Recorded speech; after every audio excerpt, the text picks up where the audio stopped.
Hey guys, welcome back to Science Explained. In this episode, we'll explore one of the most important ideas in physics. Force. What is it? How does it work? Let's break it down in a super simple way. Okay, so first things first. What exactly is force? Well, force is simply a push or pull on an object.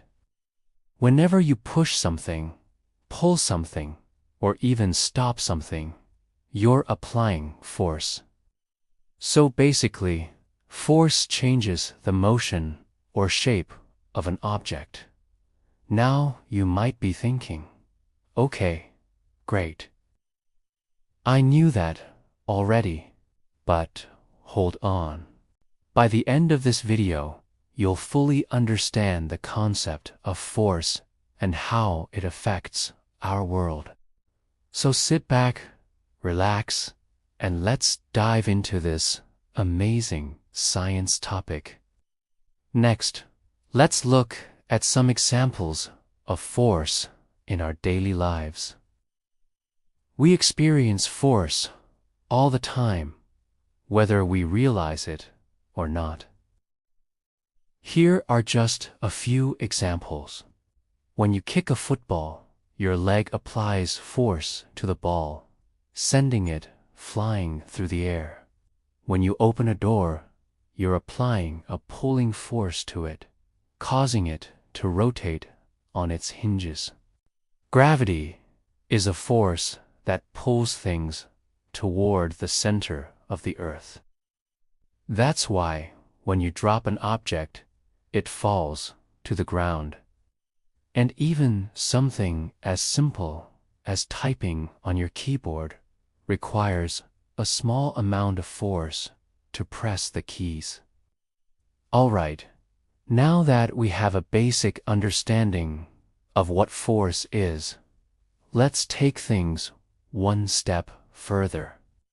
We can categorize force into 5 main types: contact force, non-contact force, frictional force, magnetic force, and gravitational force.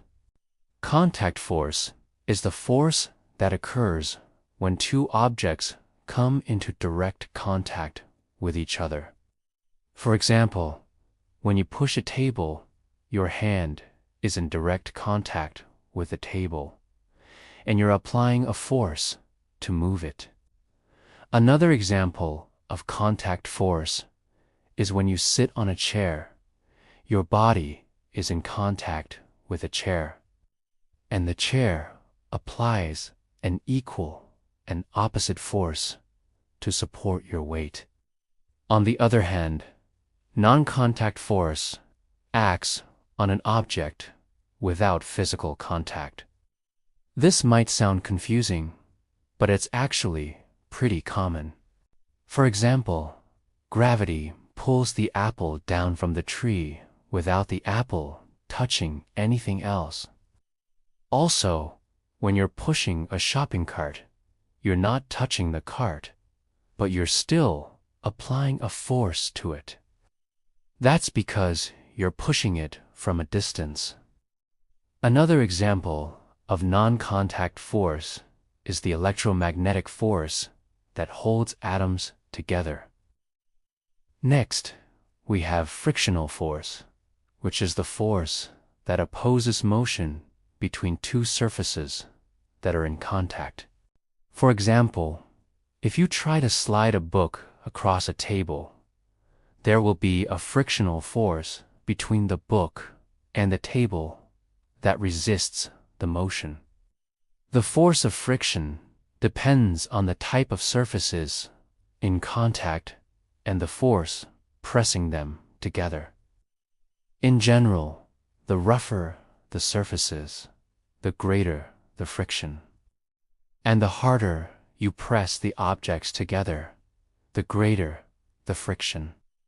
Braking on a bike uses friction to slow it down. When you apply the brakes, they rub against the wheels, creating friction that converts the kinetic energy of the moving wheels into heat energy, bringing the bike to a stop. Magnetic force is the force exerted by magnets on other magnetic materials like iron or nickel. Magnets have a north pole and a south pole, and the force they exert depends on the strength of the magnet and the distance between the magnet and the object. When two magnets are brought together, they either attract each other if their poles are opposite or repel each other if their poles are the same. Magnets can also exert force on moving charges like electrons. This is the basis for electric motors, which use magnetic fields to convert electrical energy into mechanical energy. Lastly, we have gravitational force, which is the force of attraction between any two objects with mass. The strength of the gravitational force depends on the mass of the objects and the distance between them. The more massive the objects, the stronger the gravitational force between them. But the farther apart they are, the weaker the force. On Earth, we experience a downward pulling force due to the gravitational attraction between the Earth and ourselves. This force is what allows us to walk on the ground and prevents us from floating away into space. Now that you know the different types of forces, let's look at some real-world examples.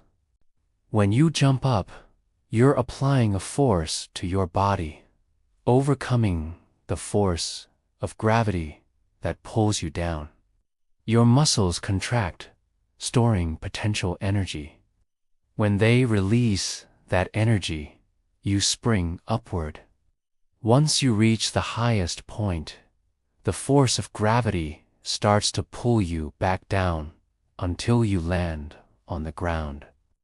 The force of impact when you land is absorbed by your legs and transferred to the rest of your body, bringing you to a stop. A rocket taking off is another great example. As the rocket engines burn fuel, they produce thrust, which is a force that pushes the rocket upward. This force overcomes the force of gravity, pulling the rocket down, allowing it to lift off. Once the rocket reaches space, it continues to move upward because no force is acting on it to bring it back down. Pushing a box across the floor is a good example of force as well. When you push a box, you're applying a force to it, overcoming the frictional force that resists its motion. The box will continue to move as long as the force you apply is greater than the frictional force. Once you stop pushing the box, the frictional force will eventually bring it to a stop. Now that we've covered the basics of force, let's look at one of its key characteristics. Force has both direction and magnitude. The direction of a force is the path along which it acts on an object. The magnitude of a force is its strength. It tells you how much force you need to move an object.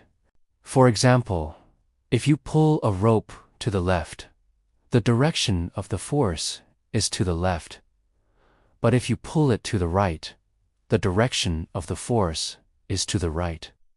Similarly, if you apply a strong force to move an object, the magnitude of the force is high.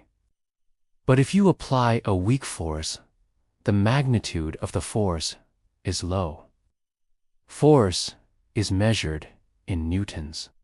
abbreviated N1 Newton, is the amount of force required to accelerate a 1 kilogram mass by 1 meter per second squared.